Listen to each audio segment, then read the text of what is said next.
Assalamualaikum warahmatullahi wabarakatuh. Welcome everyone to our decision science video presentation.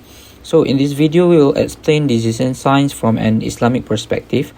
Our group had been selected two technique for this presentation, which is project scheduling and decision analysis. So here are my team members, consisting of me myself, Shahir, Imran, Alia Hafifah and Haris. We are all from section 2. So the first technique is decision analysis, and this technique can be supported by Surah Yusuf verse number 67. أعوذ بالله من الشيطان الرجيم وقال يا بني لا تدخلوا من باب واحد وادخلوا من أبواب مطرقة وما أغني عنكم من الله من شيء إن الحكم إلا لله عليه توكلت وعليه فليتوكل المتوكلون, which means he then instructed them, O my sons, do not enter the city all through one gate, but through separate gates. I cannot help you against what is destined by Allah in the least.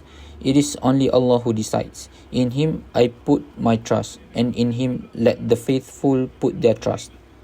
According to Tafsir Ibn Kathir, this verse reflects the wisdom of Prophet Yaqub when he advised his sons to enter the city through different gates as a precaution against possible harm, such as danger or the evil eye. However, he clearly stated that these precautions could not prevent Allah's decree. This shows that Islam encourages careful planning and thoughtful decision making, not carelessness. At the same time, the verse strongly emphasizes tawakkul, which means trusting Allah after making effort. Overall, the verse highlights the balance between human responsibility and divine will, where believers plan wisely but rely fully on Allah for the final outcome. Okay, next for the important concepts.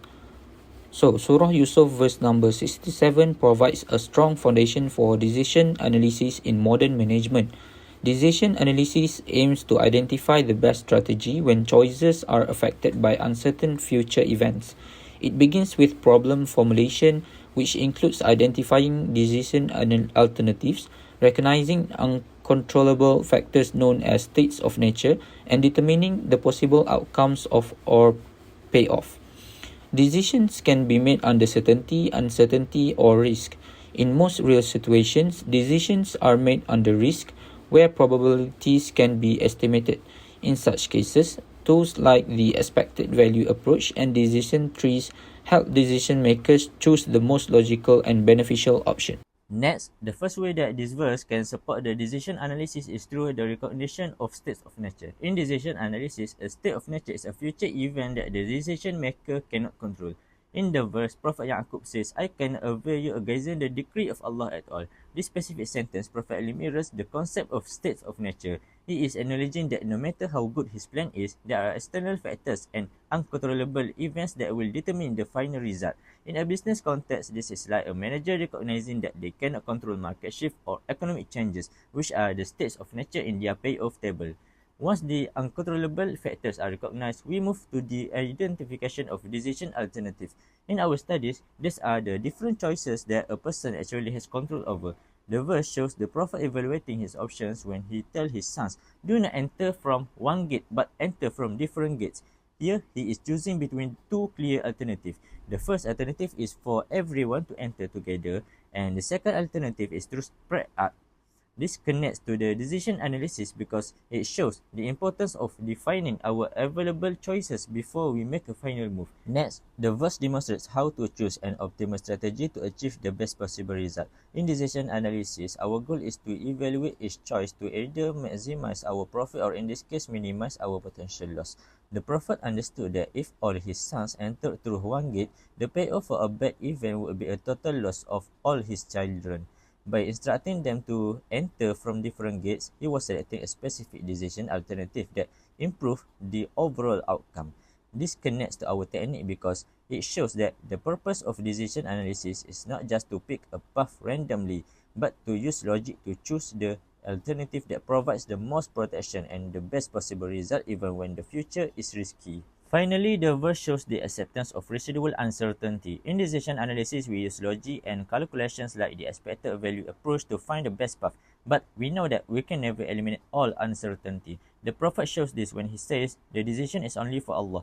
Upon him I have relied." This means after a person has done their best to analyze the problem and choose the best strategy, they must accept that the final outcome is out of their hands. This connects to our technique because it reminds us that decision analysis is a tool to help us make the best choice, but it does not guarantee a perfect result every time. To illustrate these concepts, let's look at the story of Sarah, a student who wants to set up a booth at her university's charity bazaar. Sarah faced a classic decision problem. Her decision alternatives are to either sell special fruit juice which are expensive to make but very popular in the heat, or to sell hot tea which is cheaper to make and safer to sell. Sarah knows that her success depends on an uncontrollable state of nature, which in this case is the weather. It could either be a sunny day or a rainy day. Initially, Sarah is in a state of decision making under uncertainty because she has no idea what the weather will be like and no data to predict it. At this stage, she cannot calculate her risks. She only knows that if it is sunny, the juice will bring a high payoff of 200 ringgit. But if it rains, she might only make 20 ringgit because no one wants cold drinks in the rain. On the other hand, the hot tea is stable. She might make 100 ringgit regardless of the weather. Without any information, she feels stuck and doesn't know which choice is best. To move into decision making under risk, Sarah decides to use her intellect and research the weather forecast. The forecast provides her with the missing information. There is a 60% probability that the day will be sunny and 40% probability that it will be rainy. Now, Sarah can use the expected value approach to calculate her best choice. Sarah calculates the expected value for the juice and finds the EV of 128 ringgit while the EV for a hot tea is 100 ringgit.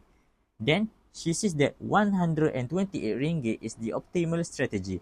The data shows that the special fruit juice is logically the better choice to maximize her profit based on the current information. As Sarah prepares her booth, she remembers the wisdom of Surah Yusuf verse 67.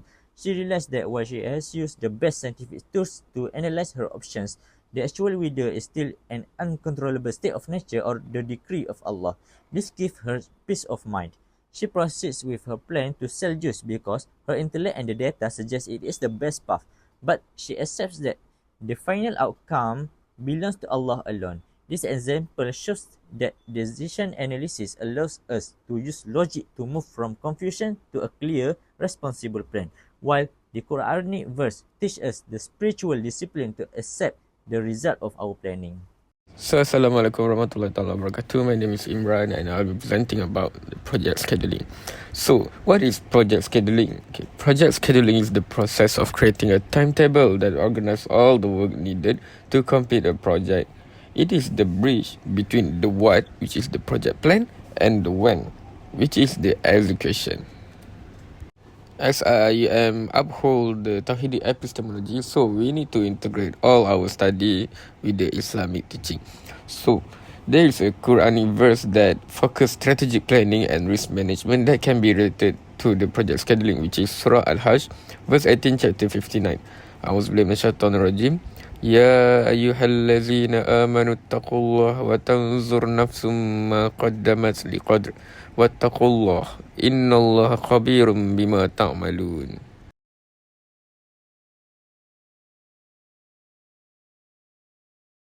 It means, O believer, be mindful of Allah and let every soul look to what deeds it has sent forth for tomorrow, and fear Allah, for certainly Allah is all aware of what you do. So how can we relate the verse with the project scheduling is when we see the verse, let every soul look to what it has put forth for tomorrow, we link it to the scheduling is the act of looking to tomorrow, which is we need to have a planning, which is looking ahead, preparation, put forth, accountability, checking progress, and also the last one is risk management, which is avoiding surprises. And also there is the Quranic verse that focus on resource management and quality control, which is in Surah An-Nahl, verse 19, chapter 16. A'udzubillahi minasyaitonirrajim.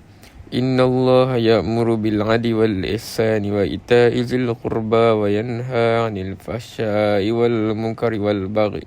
Ya'izukum la'allakum tadhakkarun.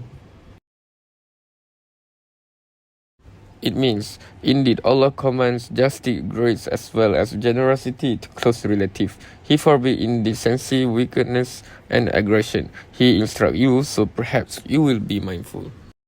Okay, and the next one is project scheduling concept, where we will talk about 5 items, which is the first one is activity duration estimation. It means the process of deciding how long each task will take. It relies on historical data and expert judgment.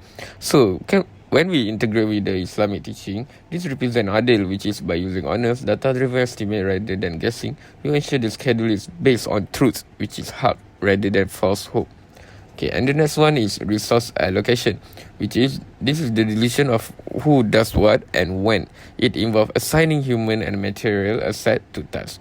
This is the direct application of adil, which is it prevents the oppression of the team by ensuring the workload is balanced and fair. Okay, for the third one is CPM, which is critical path method, which is it is a logic-based tool that calculates the longer sequences of tasks that must be completed to finish the project. Okay, this relates to amanah, which is trust. Knowing the critical paths allow a manager to know exactly which tasks are the highest priority to fulfill the project promise on time. Okay, and the fourth one is uncertainty and risk management, or PERT. Decision science assume we don't know the future perfectly.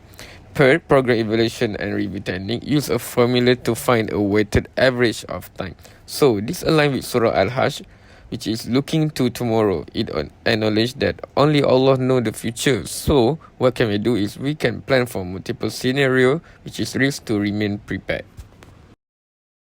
And last but not least is slack time and buffer planning, which is slack or flow is the amount of time a task can be delayed without affecting the project finish date. Buffer are extra time to added to protect the schedule. Assalamualaikum. My name is Alia Afifah binti Imam Ali.